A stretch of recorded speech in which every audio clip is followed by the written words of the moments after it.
This channel does not promote any violent, harmful, or illegal activities. All content provided by this channel is meant for an educational purpose only.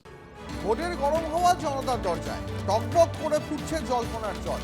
কোনো দলই চূড়ান্ত প্রার্থী তালিকা এখনো প্রকাশ করেনি। Voter তালিকার মতন প্রার্থী তালিকাতেও নাকি চালাই বাছাই চলছে। আর তার মধ্যেই খবর, কলকাতা সংলগ্ন এলাকায় এবার নাকি জোড়া ফুলের প্রার্থী তালিকায় খুব বেশি রদবদল থাকছে না। লোকসভা ভোটের ফল বলছিল শহুরে ভোটে বিজেপির দাপট বাড়ছে। রাজ্যের একাধিক প্রান্তের শহুরে ভোটেও সেই ট্রেন্ড। লোকসভা ভোটের পাটিগণিত দেখে অনেকেই ভেবেছিলেন কলকাতায় বেশ কিছু কেন্দ্রে প্রার্থী বদল হতে হবে, কিন্তু সে সম্ভাবনায় নাকি জল। সূত্রের খবর, সামান্য কিছু পরিবর্তন ছাড়া আর বর্তমান বিধায়করাই আবার টিকিট পাচ্ছেন। সূত্রের খবর, বেহালা পশ্চিমে টিকিট পাওয়ার সম্ভাবনা নেই পার্থ চট্টোপাধ্যায়ের। বেহালা পশ্চিমে টিকিট পেতে পারেন এক জনপ্রিয় মুখ। জোড়াসাঁকোয় বিবেক গুপ্তার টিকিট পাওয়ার সম্ভাবনা কম। এন্টালিতে স্বর্ণকমল সাহার ছেলেকে প্রার্থী করা হতে পারে। এন্টালি কেন্দ্রের বিধায়ক স্বর্ণকমল সাহা দলকে নাকি জানিয়েছেন যে তিনি প্রতিদ্বন্দ্বিতা করতে চান না। সেক্ষেত্রে দাঁড়িয়ে তার পুত্র সন্দীপন সাহা, যিনি কলকাতা পুরসভার কাউন্সিলর, তাকে টিকিট দেওয়া হোক।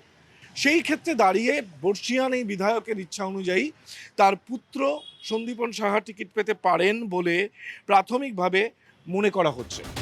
দলে ফিরেছেন শোভন চট্টোপাধ্যায়। সূত্রের খবর, তিনি ভোটে লড়বেন, কিন্তু নিজের পুরনো কেন্দ্র বেহালা পূর্বে নয়, সেখানে টিকিট পেতে পারেন রত্না চট্টোপাধ্যায়। শোভন চট্টোপাধ্যায় লড়াই করতে পারেন উত্তর কলকাতার কোনো এক কেন্দ্র থেকে। সূত্রের খবর, সুব্রত মুখোপাধ্যায়ের আসন বালিগঞ্জে প্রার্থী করা হতে পারে মন্ত্রী শোভনদেব চট্টোপাধ্যায়কে। শোভনদেব চট্টোপাধ্যায়ের আসন খড়দায় পাঠানো হতে পারে মদন মিত্রকে। কোনো টোটকা খাবে না, লোক পরিবর্তন চাইছে। একটাই সমাধান, মমতা ব্যানার্জিকে প্রাক্তন করতে হবে। 21-এ নন্দীগ্রাম যা ভেবেছে, 26-এ বাংলা তাই ভাববে। সবটাই শোনা যাচ্ছে জল্পনার পর্যায়ে। চূড়ান্ত প্রার্থী তালিকা প্রকাশের আগে আরও কয়েক দফা আলোচনা চলবে, তাতে সন্দেহ নেই। ততদিন জনতার মনে জল্পনা চলবে। সৌরভ গুহর রিপোর্ট, TV9 বাংলা। এসআইআর পর্বের পরেও কি কমিশন বনাম রাজ্য দড়ি টানাটানি জারি থাকবে? সূত্রের খবর, ভোটের আগেই বাংলায় আসছে 1000-এরও বেশি কেন্দ্রীয় পর্যবেক্ষক। মনোনয়ন প্রক্রিয়াতেও নাকি চলবে পর্যবেক্ষকদের নজরদারি। আসনে কটাক্ষ করছে তৃণমূল। রাজ্যে ভোট আসছে, তার সঙ্গেই নাকি এক ঝাঁক পর্যবেক্ষক বা অবজারভার আসছেন এ রাজ্যে। সংখ্যাটা নাকি 1000-এর বেশি, তেমনই খবর পাওয়া যাচ্ছে নির্বাচন কমিশন সূত্রে। ভোট ঘোষণা হবে আর পর্যবেক্ষকরাও নাকি এন্ট্রি নেবেন এ রাজ্যে। প্রত্যেক বিধানসভার দায়িত্বে একজন কেন্দ্রীয় পর্যবেক্ষক। ভোট ঘোষণার দিনই 294টি কেন্দ্রে দায়িত্ব নেবেন পর্যবেক্ষকরা। পর্যবেক্ষকদের প্রশিক্ষণও শুরু করেছে নির্বাচন কমিশন। নির্বাচন কমিশন সূত্রে এই খবর সামনে আসার পরই কটাক্ষ ছুড়ে দিয়েছে রাজ্যের শাসক শিবির। পরিযায়ী পর্যবেক্ষকরা আসবেন ইলেকশন কমিশনে। অনেক তাদের আগ্রহীরা বলছে আমাদের বাংলায় পাঠাও, একটু ঘুরতে যাবো। হিমালয় থেকে সুন্দরবন, ওপাশে সমুদ্র, বিরাট পর্যটন। তারপর শুনেছে জগন্নাথ দেবের মন্দির। এসআইআর এর লিস্ট বেরোনোর আগে মিলিটারি পৌঁছে যাবে এমন অবস্থা প্রায়। তারা বুঝতে পারছে কোন জায়গায় যাচ্ছে। এদিকে 1 মার্চ বাংলায় আসছে না নির্বাচন কমিশনের স্পেশাল টিম।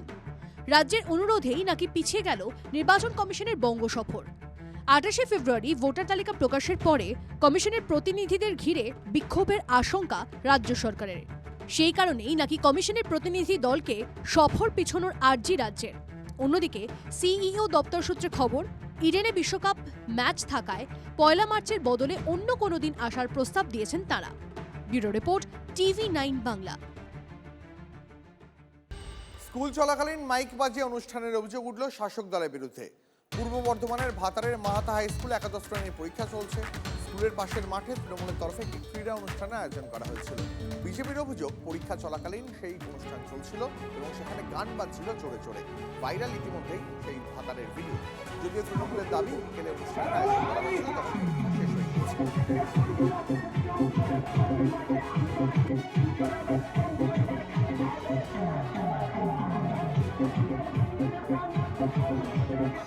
আজকে তৃণমূলের একটি দলীয় প্রোগ্রাম, সেখানে মাহাতা গ্রামে মাহাতা স্কুলে ক্লাস 11-এর পরীক্ষা চলাকালীন সেখানে বক্স বাজিয়ে সাউন্ড সিস্টেম উচ্চস্বরে বাজিয়ে সেখানে ফুটবল খেলা এবং তৃণমূলের খেলা হবে গান বাজছে। তাহলে আমরা প্রশ্ন তুলতে চাই, এ রাজ্যের মাধ্যমিক এবং উচ্চ মাধ্যমিক পরীক্ষার শব্দবিধি শুধুমাত্র কি বিজেপির জন্য, তৃণমূলের জন্য কি কোনো রকম শব্দবিধি নয়? মাহাতা হাই স্কুলের মাঠে একটি খেলা আমাদের দলের ছেলেরা পরিচালনা করেছে। খেলাটি হয়েছে বিকেলে স্কুল আওয়ারের পরে, এবং সেখানে বক্স ব্যবহার করা হয়েছে, অত্যন্ত নিচু স্বরে সেটা বেজেছে, এবং এখানে কোনো পরীক্ষার্থী বা জনবসতিও সেইভাবে নেই, কাজেই কারো কোনো ডিস্টার্ব হওয়ার কথা না। বিজেপি অকারণে এটাকে ইস্যু করছে, তাদের হাতে আর কোনো কাজ নেই, আমাদের দলের বিরুদ্ধে বলার মতো কোনো কথাও নেই, তাই অকারণ ছোট ছোট বিষয়কে ইস্যু করে তারা আমাদের দলের সমালোচনা করছে।